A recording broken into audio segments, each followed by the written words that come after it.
Hello বন্ধুরা, good afternoon. সবাই কেমন আছো? আজকে দেখো তোমাদের সঙ্গে মটনের রেসিপিটা শেয়ার করব।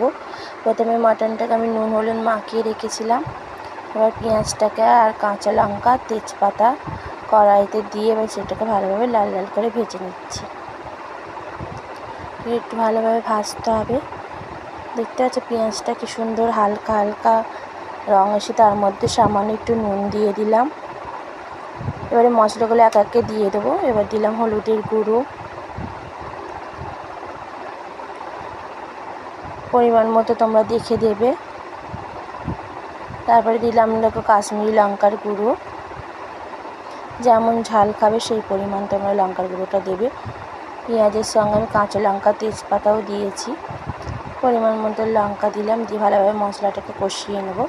এবার দিয়ে দিলাম কেটে রাখা টমেটোগুলো।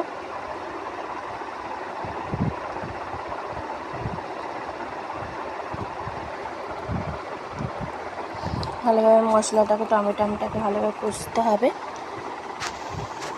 তবে কালারটা ভালো আসবে। এবারে দিয়ে দিচ্ছি আদা বাটা, 2 চামচ আদা বাটা দিয়ে দিলাম। এবার দিয়ে দিলাম রসুন বাটাটা। এবারে ভালোভাবে মশলাটাকে কষবো। রবিবার মানে সবাইকার বাড়িতে চিকেন নালে মাটন, ওই জন্যই আজকে তোমাদের সঙ্গে মাটনের রেসিপিটা শেয়ার করছি। ওই মশলাটাকে ভালোভাবে কষবো। কষে দেখো তেল ছেড়ে ছেড়ে এসছে। এবার আমি মাটনটাকে কড়াইতে দিয়ে দেবো। দিয়ে একটু নেড়ে ছেড়ে কষতে থাকবো। মাটন মানেই অনেকক্ষণ কষতে হবে, তবেই ভালো লাগবে, মানে সিদ্ধও হবে না, ভালোও লাগবে না মশলাটা যতক্ষণের ভিতরে যাচ্ছে। ওই জন্য আগে থাকতে আমি নুন হলুদ তেল অনেকক্ষণ ধরে মাখিয়ে রেখেছিলাম। আমি নেড়ে ছেড়ে ভালোভাবে কষিয়ে নেব।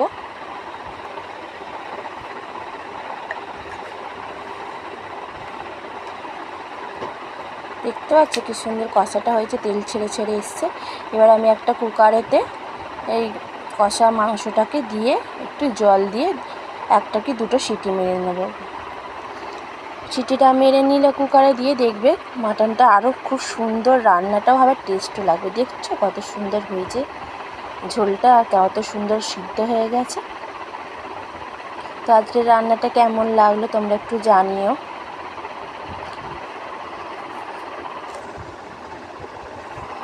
দেখতেই পাচ্ছ কত সুন্দর কালার এসছে। তো আমার তো রান্না রেডি।